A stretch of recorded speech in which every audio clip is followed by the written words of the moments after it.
Estamos grabando. Hola, soy Edgar Ibarra. Estoy con mis amigos Emanuel, José Luis y Jacobo. ¿Cómo están? Hola, ¿qué tal? ¿Todo bien por acá? Bien, muy bien, gracias. Muy bien, buenas tardes, buenos días a todos. Ya, buenos días, buenas tardes, buenas noches. Cuando estén viendo esto. Bueno, nos quedamos con El bueno y malo y el feo. Una de las grandes películas de la década de los 60 y algo que todavía estamos viendo una y otra vez.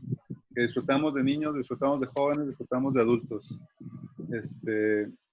Pero pues empezamos con materia. Emanuel, ¿qué te parecen los tres personajes de Sergio Leone en esta película de Bueno, Malo y Feo? Algo que me llama la atención de esta película, y bueno, así ocurrió desde la primera vez que la vi, ya ustedes comentarán que si es que están de acuerdo, si tuvieron alguna experiencia similar, pero es la larga introducción que tenemos para presentarnos a cada uno de estos personajes, ¿no? Algo que se me hace curioso es cómo ocurre la vertiginosa presentación de El Feo, de Tuco. Están estos pistoleros, van a entrar rápidamente a cierto edificio de ruido y pues sale el personaje del Tuco con su pierna de pollo después de escuchar 3 disparos, ¿no? Algo, les decía, bastante vertiginoso. Después viene esa larga introducción también en donde ya están ambos juntos, junto con Blondie, con Clint Eastwood, y cómo se va desarrollando esta relación compleja, me parece, entre ambos a lo largo de la película, y esporádicamente sale el personaje de Lee Van Cleef, Angel Eyes, Ojos de Ángel, que no sabemos mucho, ¿no? Es el que menos sabemos acerca de su pasado, es de quien menos sabemos acerca de sus motivaciones, fuera de la cuestión del dinero, como vamos a platicar seguramente más adelante. Pero es para mí bastante llamativo cómo es que se hace esta paulatina presentación. Y comentaba lo de Tuco, porque si bien es la presentación más rápida, más vertiginosa, es en quien el director se entretiene más para platicarnos acerca de su pasado. De hecho, si bien recuerdo, es el único del que sabemos el nombre, ¿no? Es el único del que sabemos que tiene un hermano por ahí, que es un religioso. Es el que sabemos que, ¿cómo decirlo? Tiene ciertos matices con aquello que hace. En Blonde incluso, aunque es, entre comillas, como ustedes bien lo saben, el bueno, hasta parece un tanto simplista aquello que lo mueve y ni qué decir de Angel Eyes. Es lo que más me llama la atención de estos tres personajes de los que no sabemos mucho. Y yo creo que por eso mismo, por esa complejidad que va presentando Tuco a lo largo de la historia, es quizá también por quien más sentimos empatía, ¿no?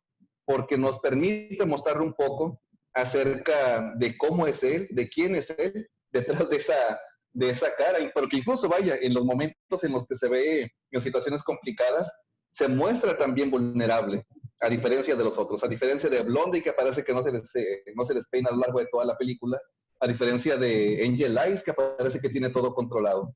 De entrada, pues es lo que puedo platicar y es lo que quiero compartirles. Gracias, Emanuel. ¿Solís?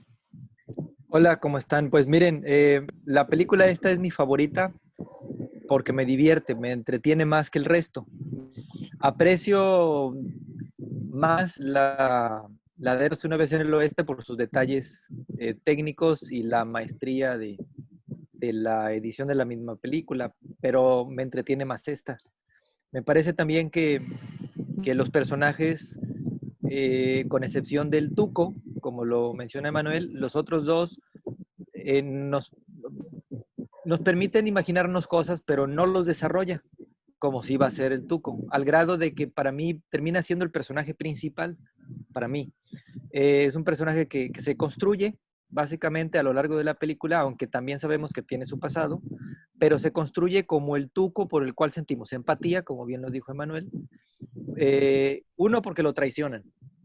Dos, porque se nota que está ahí no porque haya querido, sino porque era el único camino que tenía y él no quería el otro, que era el de vivir una vocación que no sentía, ¿no? Que era el camino religioso. Y al final porque uno, bueno, al menos esta es mi interpretación. Yo termino visualizando que es el mejor de todos, el Tuco, el mejor con la pistola, el mejor para cazar a alguien, el más rudo incluso, el mejor para todo, pero termina siendo otra vez traicionado, ¿no? Otra vez traicionado. Él, yo creo, fácil pudo haber acabado con Angel Eyes, porque, no sé, a lo largo de la película, desde cómo construye la pistola, ¿no? Cómo les demuestra a otros que los puede emboscar, los puede hacer como él quiere. Entonces me parece que por ese lado el personaje se va construyendo y es el que nos atrapa. La película tiene elementos de comicidad que terminan haciéndonos muy relajada la gran cantidad de minutos de la cual está hecha la película. Y en particular el personaje de Angel Eyes, aunque yo pienso que no es así, estarán ustedes de acuerdo conmigo, pero me gusta verlo como el coronel, me gusta verlo como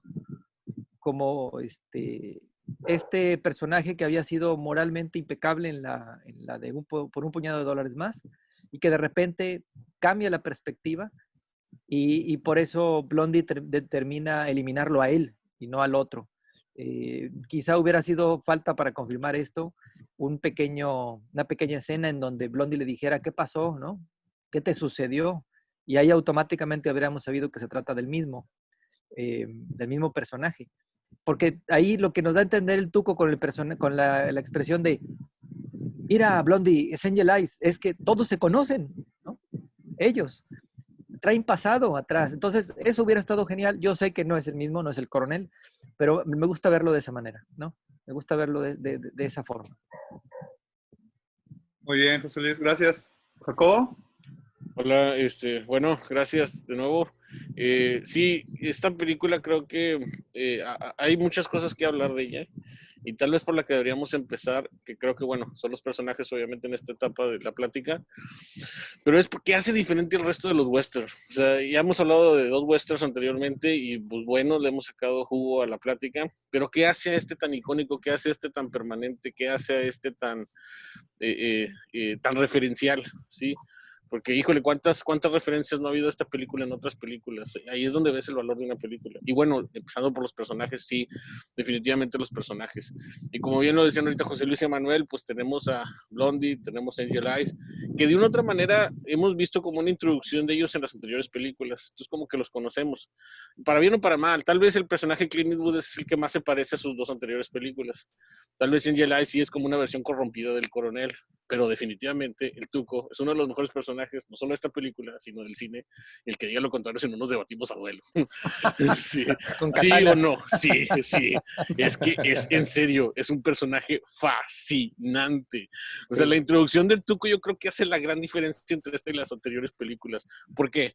¿Por qué me gusta a mí? Yo creo que ya hablaron ustedes qué les gusta a ustedes. A mí lo que me gusta es que por lo general los personajes que se llaman comic reliefs en las películas son personajes tontos, son personajes risibles, son personajes inútiles. Este es todo eso, pero por el contrario de lo que podríamos pensar, es muy hábil. No sé si eso se entiende. Muchas veces los personajes, sí, es el personaje que está ahí rodeando al otro mientras pasan cosas y hace cosas chistosas. Él no, o sea, él es sí, a lo mejor lo ves como alguien que te da risa, es alguien que puedes ver muchas cosas, pero como ahorita lo decía José Luis, es un tipo súper hábil, o sea, lo ponen realmente como pues un buen tirador, muy astuto, ¿sí? A pesar de su personalidad tan desenfadada.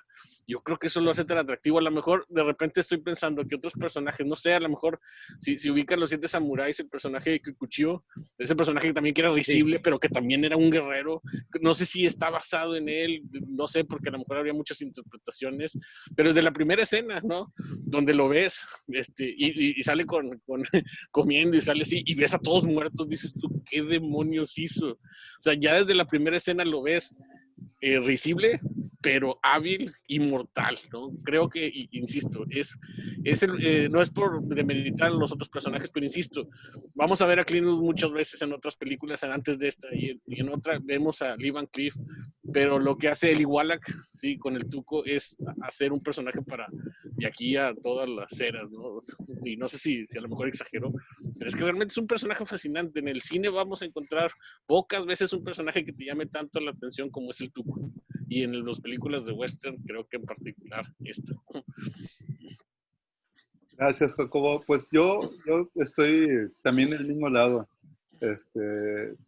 Tuco es el más interesante. Tuco Ramírez, quién sabe qué, es el más interesante, es el que tiene más desarrollo. Y acuérdense, es el que más tiene diálogos. Blondie casi no habla. Sí. Lee Van Cleef, el Angela Ice tampoco, sí habla, pero es muy reservado. Los dos, tanto el bueno como el malo, son muy reservados, son fríos, son analíticos.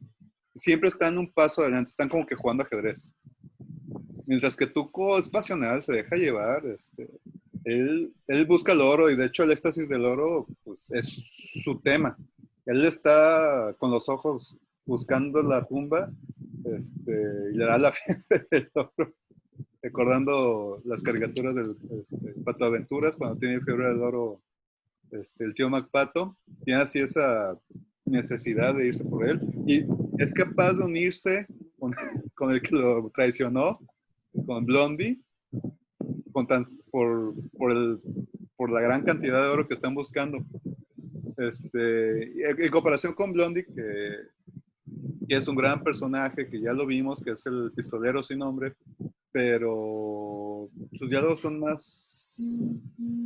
más cortos, pero más justos en una temática que ya me estoy adelantando, pero una temática muy fuerte que trae Sergio Leone, que es la crítica a la guerra. La mayoría de sus comentarios cuando están en las escenas de guerra de Blondie, pues van hacia atacar este mundo, la guerra que existe en este mundo. Y Lee Van Cleef pues nada más está pensando en cómo hacer la estrategia, cómo hacer un paso adelante con su estrategia para vencer a su contrincante. Y aparte, es el personaje que vemos menos, es el personaje que desaparece y aparece justo en el lugar indicado para poder encontrar a Bill Carson. Entonces, es un personaje, supongo, para mí es el más listo. Blondie es el más crítico, es el astuto, pero que tiene un código de honor un poco más concreto en comparación con los otros dos. Mientras que el feo, sí, él puede robar, te puede traicionar, te puede matar. Si le haces algo, sí, ¿qué dice? El hombre que traiciona a Tuco no... ¿Qué? Acuérdense. Cuando lo va a desatar y no lo desata. Total, le dice le advierte, o sea, no te puedes burlar de mí. Si no me matas bien, ahí te voy. Sí, ya. Sí. Y más vale que me mates, dije, sí. Otra cosa que a mí me fascina de esta película, aunque son pocos los diálogos, son diálogos muy contundentes y muy frescos. Cuando ven a lo que ya habían mencionado, de que cuando aparece, que ya había aparecido Blondie, que están por colgar a Tuco, Blondie ya, el Angel Blue, Blue Eyes, Angel Eyes ya sabe que hay una trama y que hay algo atrás, que hay un ángel que lo está cuidando. Y hace el comentario con la viejita en la caravana. Hay muchos... A mí me gustaría platicar de los diálogos. Entonces, Emanuel, ¿tú te acuerdas de algún diálogo que te llamó la atención? Yo creo que una de las partes más emotivas de la película es casi al final, cuando viene la crítica que comentaba Edgar acerca de lo que está ocurriendo con la guerra civil, ¿no? Entre el norte y el sur, que esporádicamente se va presentando a lo largo de la trama y que está pues más que presente y evidente obviamente casi al final, ¿no? Con la destrucción del puente, cuando ya viene el ataque de los sureños y demás. Me parece muy interesante el diálogo que tiene el capitán, si bien recuerdo, ¿no? De los Yankees con dos de los protagonistas, con Blondie y con Tuco, acerca de cómo es la dinámica de la guerra, acerca de cuál es su misión o su cometido. Y finalmente, ¿no? Dejo de humanidad que hay por parte de ellos al momento de destruir el puente. Porque si bien recuerdo es prácticamente lo último que ve el capitán Yankee antes de fallecer. Es algo que me llama la atención en cuanto a los diálogos, porque por lo demás, como comentaba también Edgar, son muy cortos, son muy contundentes, sobre todo por parte de Angel Eyes y por parte de Blondie. Ya Tuco como que se expresa un poco más, ¿no? Es más expresivo no solamente en sus palabras, sino también en su físico, también con la forma en la que mueve las manos, ajá, gesticula bastante, etcétera. Pero yo creo que esa falta de diálogos que tienen los otros dos personajes, quizá tenuemente se dejan ver en ciertas acciones. Algo que me llama la atención, por ejemplo, de Blondie, aunque sí es un convenenciero y claro, es muy astuto y demás, no sé si recuerden, es cuando encuentra a ese soldado herido y empieza a fumar y le pone el cigarrillo en la boca, ¿no? No es precisamente, insisto, algo del diálogo, pero sí me parece algo muy llamativo acerca de la misma personalidad de Blondie. Por parte de Angel Eyes, pues no precisamente, él va al punto, ¿no? Es como si él tuviera su plan de acción. Voy a hacer esto, voy a ir a tal lugar, me los voy a encontrar, voy a hacer tal cosa. Por eso, pues no es muy elocuente que digamos. Y pues básicamente es eso, ¿no? Lo que nos pueden llegar a decir los personajes sin decirnos, sin expresarlo, mejor dicho, de otra manera. Algo que también, si bien recuerdo, es recurrente a lo largo de la película, es sobre los dos tipos de hombre que hay, ¿no? Los que tienen un arma y los que no, los que van a acabar y los que no, entre otras cosas. Y pues, si me lo permiten, algo que se me pasó a comentar hace ratito, se me hace muy curiosa la relación entre Tuco y Blondie por cómo están juntos por conveniencia, a fin de cuentas. No sé, se me figura que son como dos compis, pero muy llevaditos, vaya. Así como en la película de Por unos dólares más, de cómo llevan Cliff y Clint Eastwood y sus personajes están disparándose, retándose, provocándose, cómo es que aquí también se están provocando a cada rato y en ratos cómo bromean, ¿no? Recuerdo específicamente cuando los dos se enfrentan contra los esbirros de Angel Eyes y que al final se dan cuenta que Angel Eyes ya se fue, ¿no? Y les deja su recadito de hasta luego, idiotas, o algo así. Es para ti. O una broma muy pesada, me parece, la de Tuco cuando se pelea en su caballo, dejando atrás a Blondie para buscar la tumba, y cómo Blondie empieza a mandarle cañonazos, ¿no? Me parece también algo no precisamente expresado como una amistad, sino repito, como una amistad muy pesadita para el contexto aquel. En fin, era eso. Bien. Entonces, If you wanna shoot, shoot, don't talk. Se queda aquí jamás se olvida, ¿no? De hecho, como norma moral, porque pues haz lo que tengas que hacer, no te la pases tonteando, ¿no? Coincido con lo que comenta Manuel respecto de que hay algunos aspectos performativos que parecerían diálogo, ¿no? Que dicen mucho. Y en este caso, los diálogos de Tuco se complementan con las expresiones. Y si se fijan, la mayoría de las veces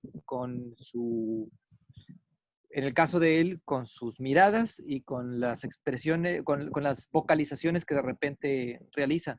Cuando está con la soga en el cuello, la primera vez que lo agarran y están describiendo los crímenes que están diciendo, y justo cuando hablan de violación, voltea a ver a la viejita y le tira un beso.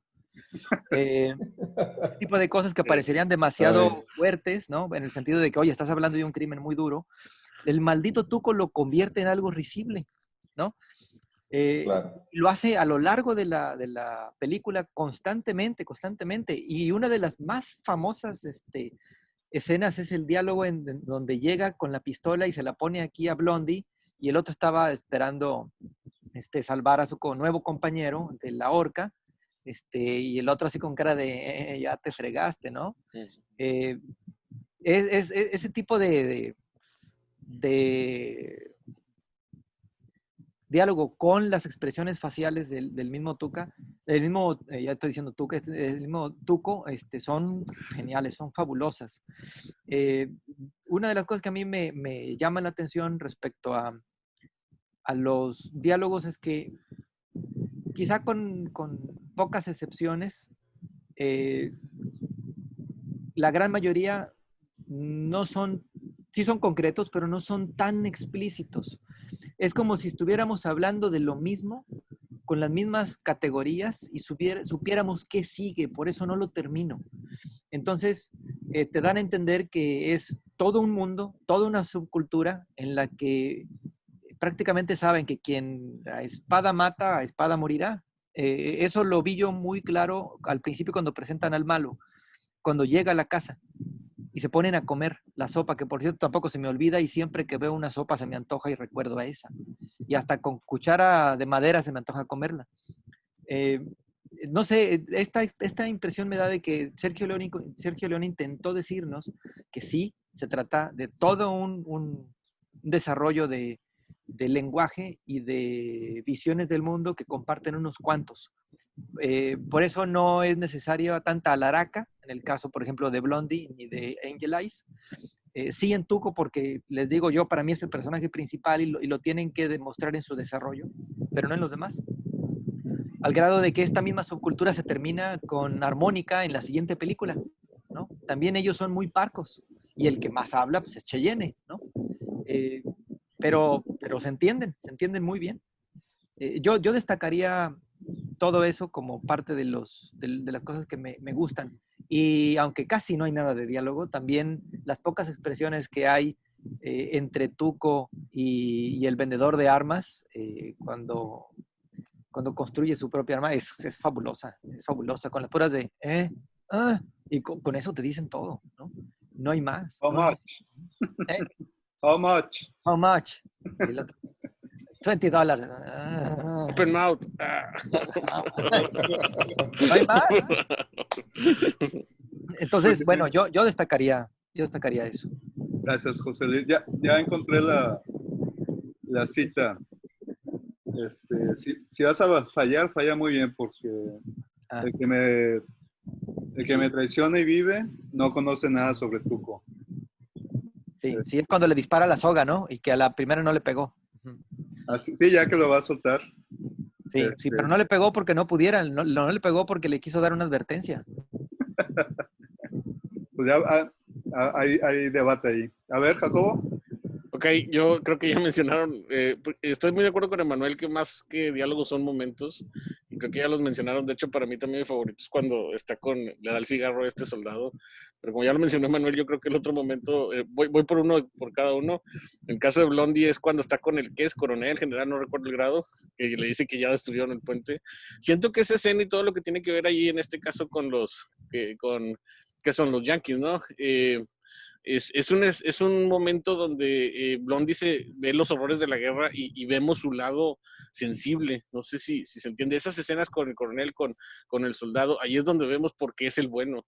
Porque realmente la guerra le enternece. O sea, es un momento donde la guerra le importa y las muertes no le son indiferentes. Creo que ese momento en particular es el que me llevo de él porque es el que dice más del personaje. Definitivamente en Angel Eyes también me voy por la primera escena. La primera escena es una de las, yo creo que mejores escenas dirigidas que he visto en el cine. La atención desde que empieza, digo, ya de por sí hablábamos que el Ivan Cliff no tiene muchas escenas. Con esa escena se gana se gana a ser uno de los mejores villanos del cine. Porque desde el momento en que entra, desde el momento en que lo ve, señor, la familia, la atención, lo ven como un monstruo y él simple y sencillamente comiendo sopa. Esa escena, incluso, ¿cuántas veces no la hemos visto repetida? Si ustedes recuerdan Bastardos sin Gloria, la primera escena, díganme si no es una copia del carbón. Sí, claro. Sí, sí, esa escena es por mucho, y esa es la primera, y yo creo que eso también es lo interesante, cautivadora, ¿no? Se te cautiva, te mete en el lugar. Sí, y sobre todo por la forma en que genera tensión. Y tercero, por parte del Tuco, yo también me quedo con la escena de cuando va a comprar el arma, bueno, a robar la pistola. Esa escena también es genial y demuestra su maestría, ¿no? Cuando empieza a mover el tambor del revólver. No.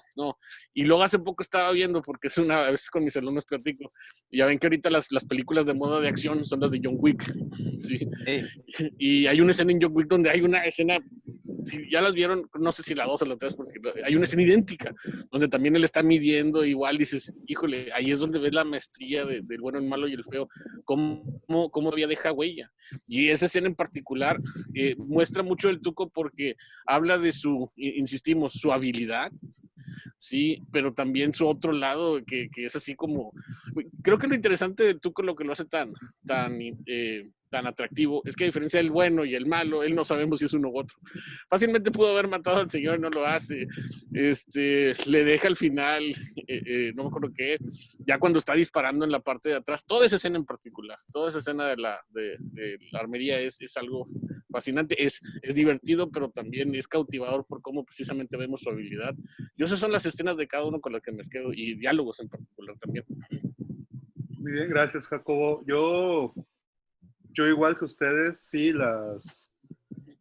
es poco diálogo, pero es contundente, es cómico cuando aparece el Tuco, los gestos, los ojos, las muecas que hacen, cuando Tuco se acaba de pelear con su hermano y se sube a la carreta con Blondie y él está inventando que es como el Papa, su hermano, que lo quiere mucho, pero después termina diciendo que inclusive una rata como él tiene a un hermano que que le daría un plato de sopa, no importa qué.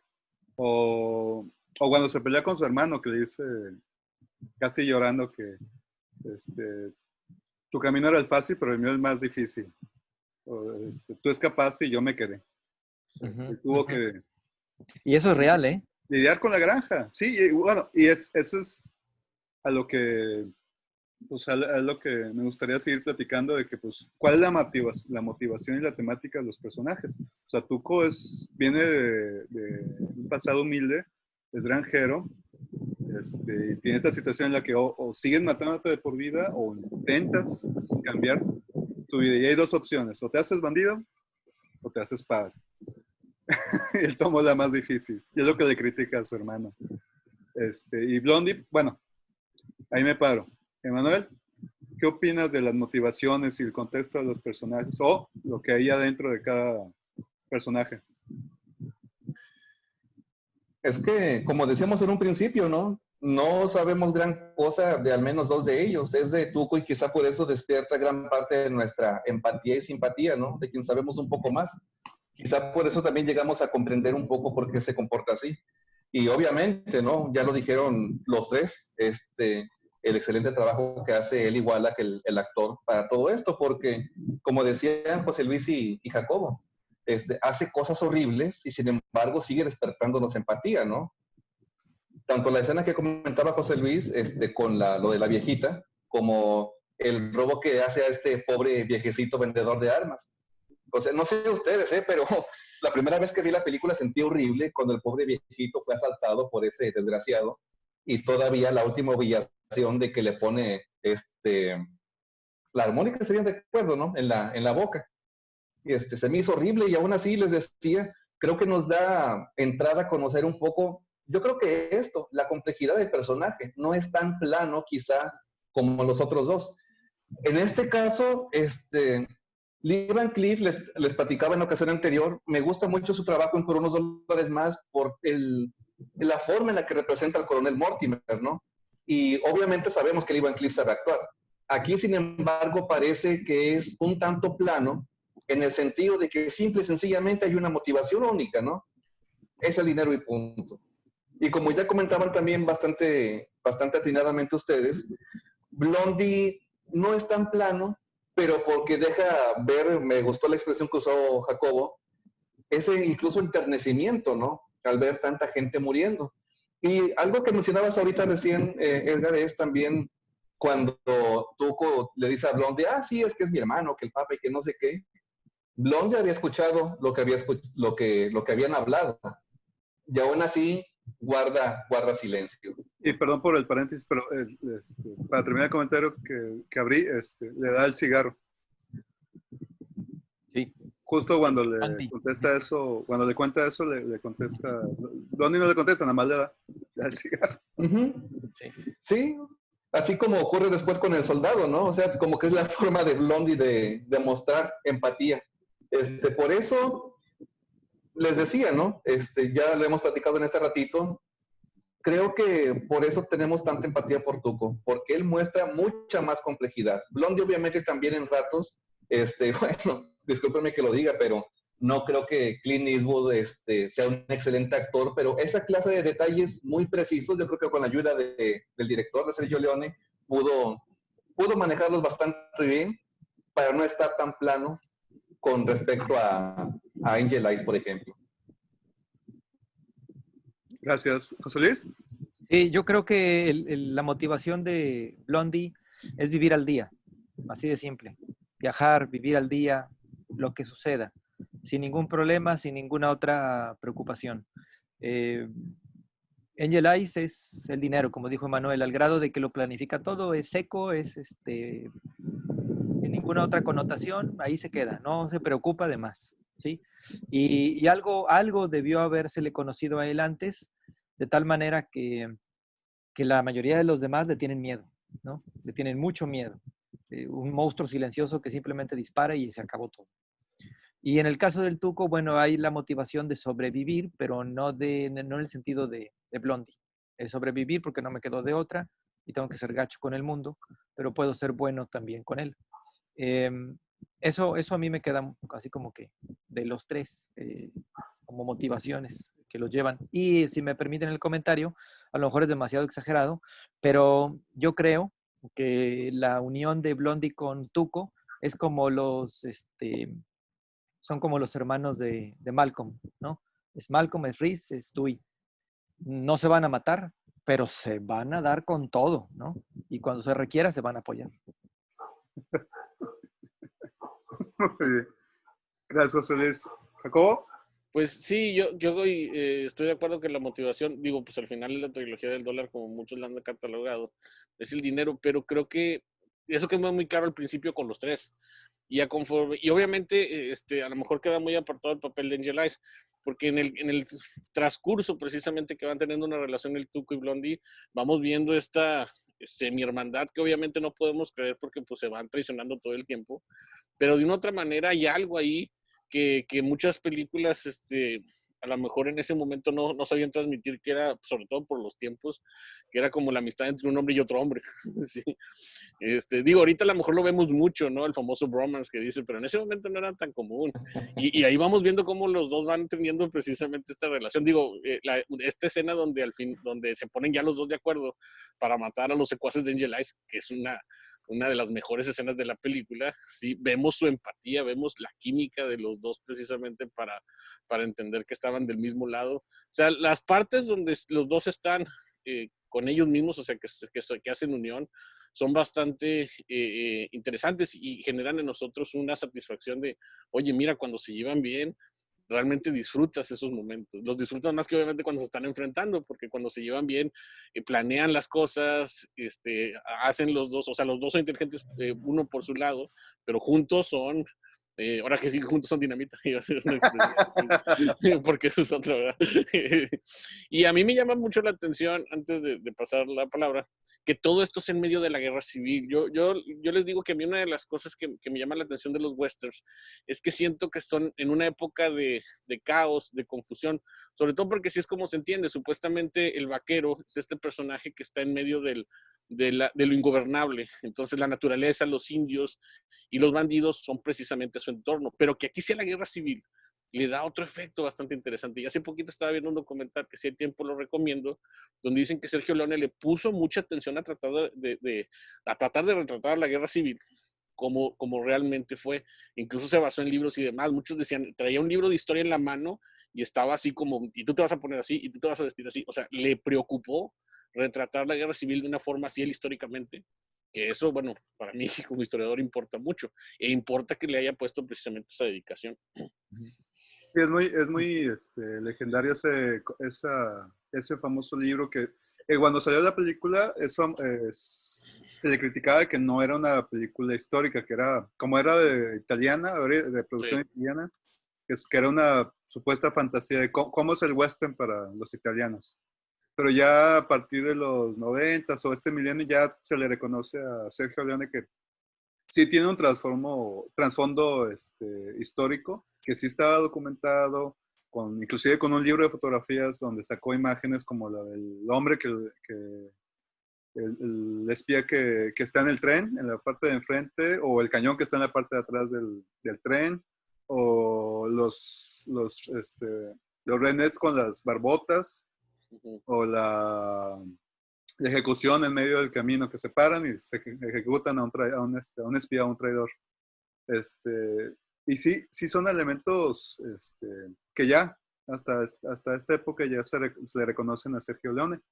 Y bueno, ya estamos cerrando, pero también nada más quisiera comentar que la próxima vamos a seguir hablando del bueno y el feo porque no hemos hablado ni la tercera parte. La música. No hemos falta. hablado de la música, ni la edición, ni la fotografía, ni la edición. Pero nada más quisiera vamos a cerrar rápidamente diciendo lo que a mí más me gustó de la trama. A mí lo que más me llamó la atención es que hay un movimiento totalmente opuesto a lo que se hacía antes, porque era de venganza. Ahora es el tesoro. Y hasta la hora y media aparece la temática del tesoro. Pero, tenemos menos de un minuto, muchachos. ¿Saben qué? Ni modo, se queda en continuación. ¿Nos despedimos? Hecho. Órale. Está bien, está bien. Hasta luego, pues. Emanuel, gracias. José Luis, Jacobo. Hasta luego, amigos. Hasta luego, hasta luego. Hasta luego. A los tres. La próxima continuamos con la siguiente parte, hablando del bueno, el malo y el feo. Ya entramos en más calor. Bueno, gracias por escucharnos.